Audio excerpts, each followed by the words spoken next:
Hello everyone. In last video we have discussed about the heap. What is a heap and what is the property? What are the properties of heap? So basically इस video में हम discuss करेंगे heap के जो heap short के types हैं, जो दो शॉर्टिंग एल्गोरिथम्स हैं हीप में जो हम पढ़ते हैं. फर्स्ट वन इज अ मिन heap and second one is a max heap. इस वीडियो में मैं मिन हीप पे डिस्कस करूंगा. What do you mean by मिन हीप?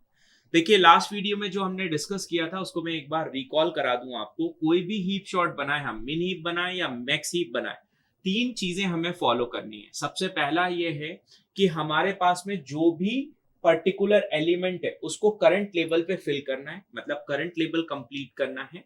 उसके बाद में जो भी नेक्स्ट एलिमेंट आएगा उसको लेफ्ट में, देन उसके बाद में राइट में इंसर्ट करना है. तो इस तरह से प्रॉपर्टी फॉलो करनी है, which is a complete binary properties. Complete binary की प्रॉपर्टीज में हम क्या बोल रहे हैं? करंट लेवल को फिल करिए, देन लेफ्ट को फिल करिए, देन राइट को फिल करिए. आप ऐसा नहीं कर सकते कि पहले राइट को फिल कर दिया. This is a wrong. ठीक है.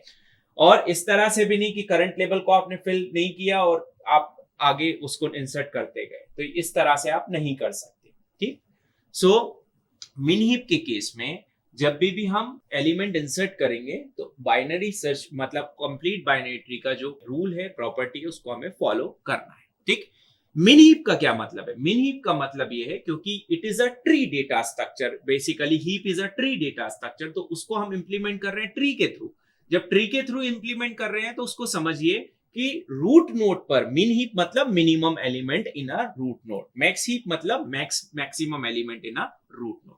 तो आपके पास में क्वेश्चन कैसे पूछा जाता है यूनिवर्सिटी या गेट एग्जाम में? क्वेश्चन आता है डायरेक्टली कि short the following elements using the मिन हीप एल्गोरिथम और मैक्स हीप एल्गोरिथम, या कंस्ट्रक्ट द मिन हीप और max heap for the following elements. इस तरह से क्वेश्चन आ सकता है.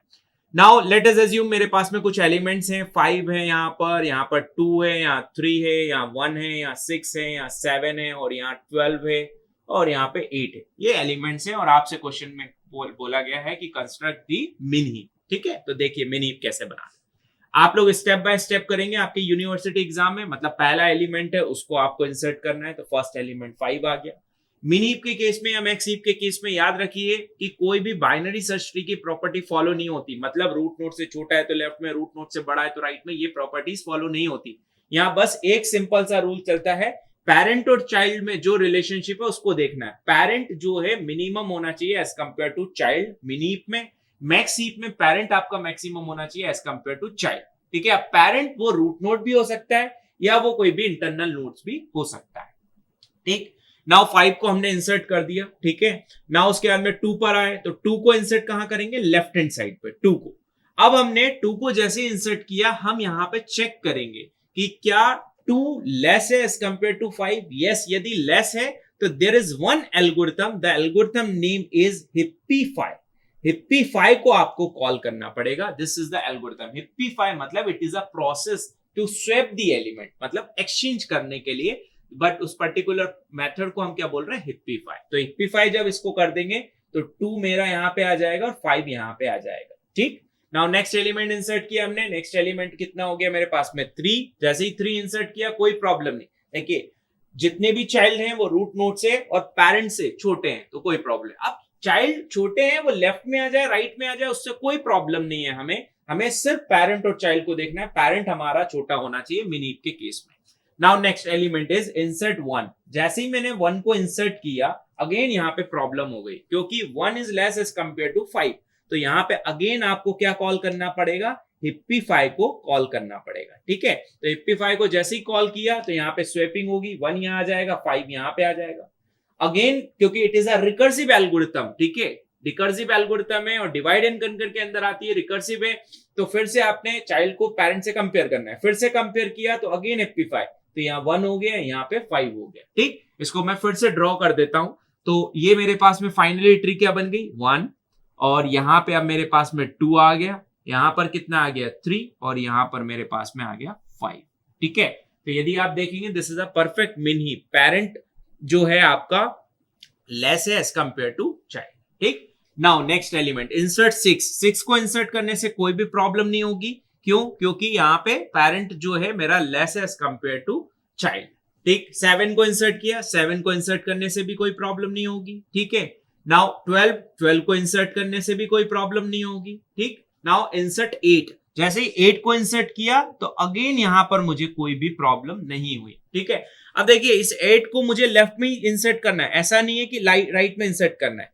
बाइनरी जो आपका कंप्लीट बाइनरी ट्री है उसका रूल क्या है कि n-1 लेबल तक तो पूरे के पूरा फिल होना चाहिए, लास्ट लेबल आपका एम्प्टी भी हो सकता है, बट एम्प्टी का मतलब ये नहीं कि ये 8 उठ के आपका यहां पर आ जाए। यदि ऐसा आएगा तो जो हमारे पास में फॉर्मूले थे लास्ट वीडियो में मैंने जो बताया था आपको 2 इंटू आई लेफ्ट चाइल्ड के लिए, 2 इंटू आई प्लस 1 राइट चाइल्ड के लिए, i/2 पेरेंट के लिए, वो हम इंडेक्स कभी भी उस पर्टिकुलर एलिमेंट को एक्सेस नहीं कर पाएंगे, ठीक है। एक और एलिमेंट इंसर्ट करते हैं, लेट्स सपोज इंसर्ट 4, ठीक है।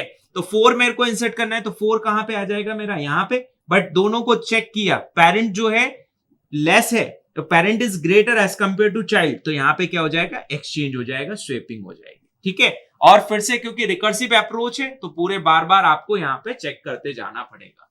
So this is about the मिन हीप। यदि इसको देखें तो दिस इज अ फाइनली मिन हीप। अब इसमें टाइम कॉम्प्लेक्सिटी की बात कर लें तो हिप्पीफाई करना मतलब जब भी आप हिप्पीफाई करते हो तो या तो लेफ्ट वाले एलिमेंट को करेंगे या राइट साइड के एलिमेंट को करेंगे, तो उस केस में हाफ एलिमेंट ही लग रहे हैं, तो हिप्पीफाई करने का जो टाइम होता है वो आपका लगता है log n फॉर हिप्पीफाई, ठीक है। मतलब हिप्पीफाई को कॉल करने का टाइम log n।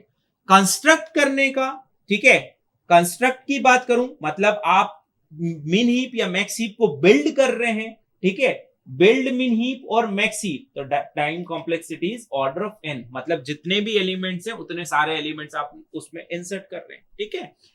और हिप्पीफाई करना प्लस कंस्ट्रक्ट करना, यदि दोनों को ऐड कर दूं तो the time complexity in average case, worst case and best case is order of n log n for min heap. And next video we will discuss the max heap algorithm. Thank you so much.